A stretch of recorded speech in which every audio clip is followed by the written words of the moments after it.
Hey everybody, Roger Levin here with your Practice Production Pearl of the Week. Do you know why the stock market often goes wildly up and then wildly down, which we call business cycles? Well, one of the main reasons, in addition to the underlying economy, is the exuberance of investors. When things are good, people are pouring money in. So much money goes in that things are really so overvalued that eventually money starts coming out and we go through these business cycles. Well, if psychology plays such a powerful role in the investment markets, imagine what it does in a dental practice. There are people, and I want you to watch out for this because we have a slower economy right now. There are people that say, yes, I have money, but I'm nervous, I'm anxious, I'm hearing over and over and over about inflation on cable TV and the economy and the stock market's down. You know what? I'm going to hold on my hygiene appointment. I'm going to hold on accepting the case that's recommended. Maybe I'll do part of the case, or maybe I won't do any of the case, or maybe I'll push back and say, what other lower fee options do I have? Or worse, maybe I'll leave your practice and I'll go to a lower fee practice that I saw advertised.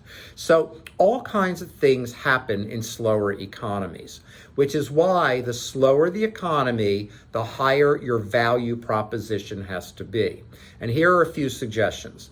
Number one, script out and get better at explaining cases to patients. When we teach the case presentation system as part of consulting, we talk about value building. You're building value around everything you tell patients.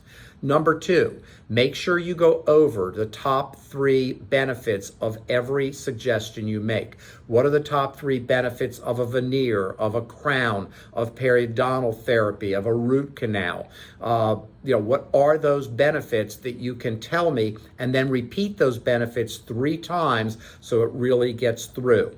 Third, consequence-based case presentation. This is a unique Levin Group concept where we teach you with honesty, as I'm teaching you now. And I say honesty, I don't mean integrity like truth or lying, but being open and calm and forthright about what happens if you don't do this case. And you're not hard selling and you're not being scary.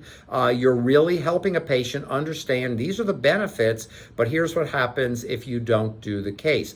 To me, that's honesty. I'm doing a lot of work with explaining honesty when I write about and talk about case presentation and the lectures I give around the country to help people get comfortable. It's okay to let patients know what you're really thinking as long as it's honest and it comes across as sincere.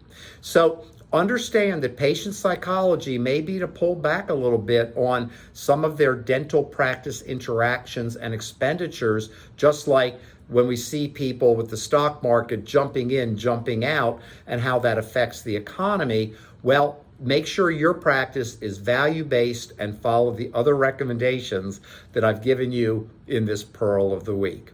As always, I wish you increased practice production every year, and I'll see you next week.